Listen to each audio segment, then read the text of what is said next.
Welcome to R S class. मैं Kaushal Singh advocate आपका हार्दिक स्वागत करता हूँ अपने यूट्यूब चैनल पे। दोस्तों, आज हम देखेंगे जो हमारे देश में आईपीसी को हटाकर और जो नए कानून जो किताब हैं वो लागू की गई हैं, वीएनएस, वीएनएसएस और बीएसए। इनमें अक्सर लोगों का ये सवाल रहता है कि पहले पुलिस रिमांड क्या था और अब इसमें पुलिस रिमांड क्या होगा। कहा जा रहा है कि पुलिस में इसको पावर दी जा रही है ज़्यादा। तो चलिए देखते हैं और क्या कह रहे हैं हमारे गृह मंत्री अमित शाह, किन किन बातों की इन्होंने टिप्पणी की है इस उल्लेख पर। चलिए जानते हैं। और जो भी मेरे भाई बहन मेरे चैनल पर नए आए वो मेरे चैनल को सब्सक्राइब जरूर करें और वीडियो को लाइक करके साथ ही जरूर जाएं। बने रहिएगा पूरी वीडियो में। Let's go.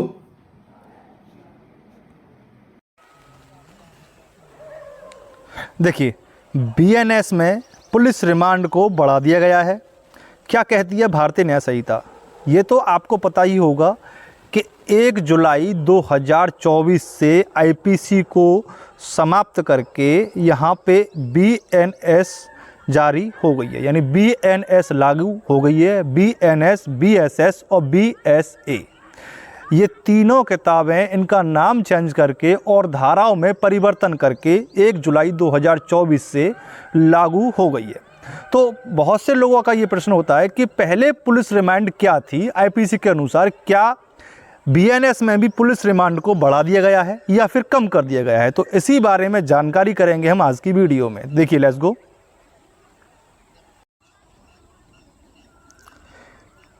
केंद्र सरकार द्वारा लाए गए तीनों कानूनों के बाद हिंदुस्तान की राजनीति में हलचल तेज हो गई है।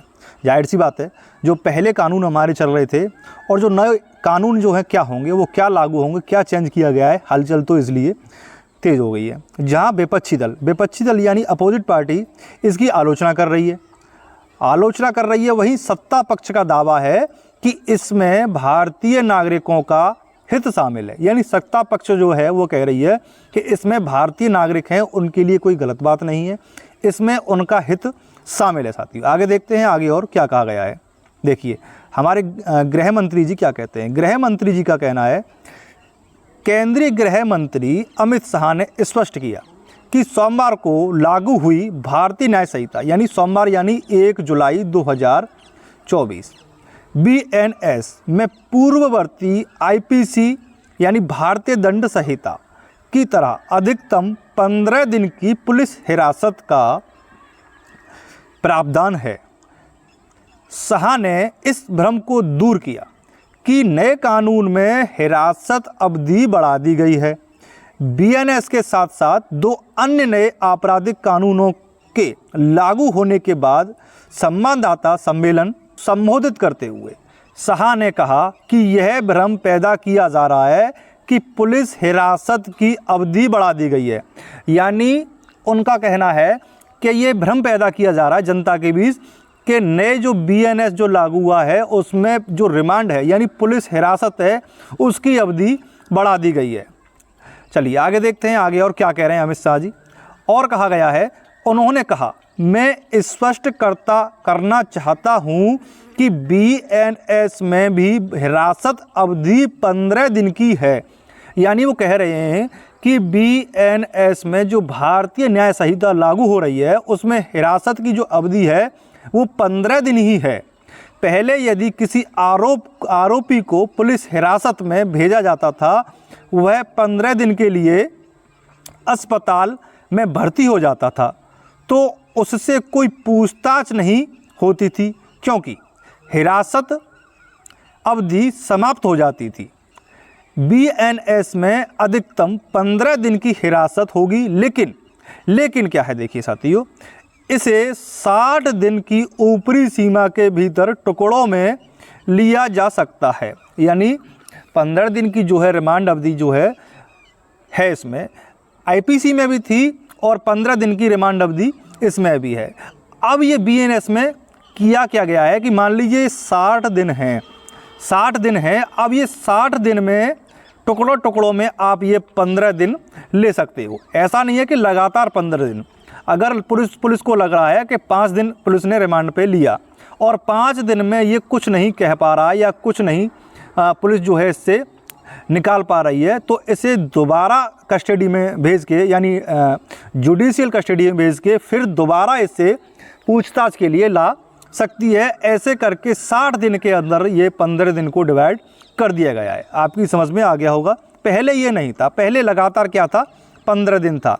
इस 15 दिन से क्या था कि मान लीजिए कोई बात अगर पुलिस पूछना चाह रही है मुलजिम से, अगर वो नहीं पूछ पाती है तो 15 दिन का क्या होता था कि पुलिस रिमांड पे लेके आती थी और वो भर्ती हो जाता था। इस चक्कर में पूछ नहीं पाते थे। तो इसमें जो 15 दिन की जो अवधि है तो इसे 60 दिन में आप ले सकते हो, जो नई BNS लागू हुई है। देखिए साथियों, 60 दिन की ऊपरी सीमा के भीतर टुकड़ों में लिया जा सकता है।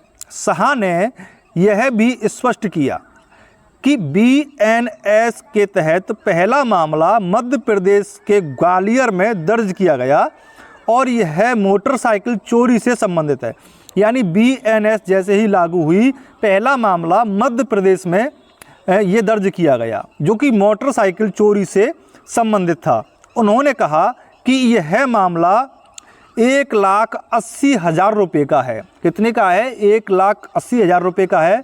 गृह मंत्री शाह ने कहा कि दिल्ली में एक रेडी पटरी वाले के खिलाफ मामला BNS के तहत दर्ज पहला मामला नहीं है और पुलिस ने समीक्षा के प्रावधान का उपयोग करके दिल्ली के मामलों का निस्तारण किया। यानी जो रेडी जो चलाते हैं, रेडी जो पटरी है सड़क के किनारे जो लगाते हैं, वो BNS में नहीं था। एक मामला होगा, वो BNS में नहीं था, उसका निस्तारण कर दिया गया। अच्छा, और क्या कह रहे हैं? उन्होंने अपने पहले पोस्ट में कहा 8वीं अनुसूची में तीनों कानून सभी भाषाओं में उपलब्ध होंगे। यानी उन्होंने एक स्पष्ट बात और कही है कि 8वीं अनुसूची में क्या है, भाषाओं के बारे में दे रखा है। ठीक है, कॉन्स्टिट्यूशन जो है हमारा संविधान भारत का 8वीं अनुसूची में दे रखा है भाषाओं के बारे में, और उसमें कहा गया है कि ये उन्हीं सभी भाषाओं में उपलब्ध होंगे और मुकदमे की कार्रवाई उन्हीं भाषाओं में की जाएगी जो लोग कानून के नाम का विरोध कर रहे हैं। देखिए, की जाएगी यानी उन्हीं भाषा में की जाएगी जहां वो भाषा क्षेत्र है, क्षेत्रीय भाषा में की जाएगी। और जो लोग कानून का विरोध कर रहे हैं, यानी कानून के नाम पर जो विरोध कर रहे हैं, उन्होंने कभी लिखित में या किसी बैठक में अपनी आपत्ति दर्ज नहीं कराई है। यानी इनका कहना है कि जो लोग विरोध कर रहे हैं इसका कि ये बेकार है, उन्होंने लिखित में आपत्ति दर्ज नहीं कराई है कभी भी। उन्होंने अपने दूसरे पोस्ट में कहा, नए कानून में सबसे पहली प्राथमिकता महिलाओं व बच्चों के खिलाफ होने वाले अपराधों को दी गई है। यानी अमित शाह जी कह रहे हैं कि नए कानून जो लागू हुआ है उसमें जो प्राथमिकता तो दी गई है वो महिलाओं और बच्चों को दी गई है साथियों। और देखिए आगे देखते हैं, बच्चों में महिलाओं के प्रति अपराध पर नया अध्याय जोड़कर इससे और भी संवेदनशील बनाया गया है। यानी प्राथमिकता दी गई है इसमें, महिलाओं को दर्जा दिया गया है पहला और बच्चों को भी। वही केंद्रीय मंत्री ने अपने तीसरे पोस्ट में कहा, तीसरे पोस्ट में क्या कहा है कि नए कानूनों में आज के समय के हिसाब से धाराएं जोड़ी गई हैं। यानी जो आज का समय चल रहा है उसके समय के हिसाब से धाराएं जोड़ी गई हैं और कई ऐसी धाराएं हटाई भी गई हैं। देखिए चौथे पोस्ट में क्या कह रहे हैं गृह मंत्री जी। चौथे पोस्ट में उन्होंने कहा है कि नए कानूनों को हर पहलू पर 4 वर्षों तक विस्तार से स्टेक होल्डर्स के साथ चर्चा करके लाया गया है। यानी जो नए कानून है, ऐसा नहीं है कि ये नए कानून बना लिए हैं और हमने लागू कर दिए हैं। ये स्टेक होल्डर के साथ चर्चा की गई है इनकी बनाने के बाद और फिर इन्हें लागू किया गया है। आज़ादी के बाद से अब तक किसी भी कानून पर इतनी लंबी चर्चा नहीं हुई है। यानी इनका कहना है कि जो ये BNS, BSS और BSA जो ये लागू हुई हैं, आज़ादी के बाद इतनी लंबी चर्चा किसी कानून पे नहीं हुई जो कि ये लागू करने में जो चर्चा हुई है। चलिए आगे और क्या कहा गया है। आगे कहा गया है BNS भारतीय नागरिक सुरक्षा संहिता, BNSS भारतीय साक्ष्य अधिनियम, यानी जो संस्था हमारा, ये हो गई हमारी IPC, ये हो गया हमारा एविडेंस CRPC, और BSS सोमवार को लागू हुए। कब हुए? सोमवार को 1 जुलाई 2024 को। जिन्होंने ब्रिटिश कालीन कानूनों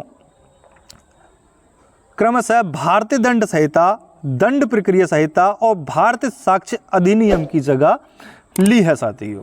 तो ये क्लास आपको पूरी तरह समझ में आ गई होगी और अब जो इससे संबंधित जो प्रश्न थे आपके वो भी क्लियर हो गए होंगे। और जो भी कोई आपको क्वेरीज करनी है तो कमेंट बॉक्स में ज़रूर पूछिएगा। और अगर किसी भी प्रकार की आपको सहायता चाहिए या कार्रवाई के लिए आप नीचे दिए गए फ्लैश नंबर पर संपर्क कर सकते हैं साथियों। तो वीडियो लाइक करके ज़रूर जाइएगा। आगे एक नई जानकारी लेके आपके सामने फिर हाजिर होते हैं। तब तक के लिए वंदे मातरम, जय हिंद दोस्तों।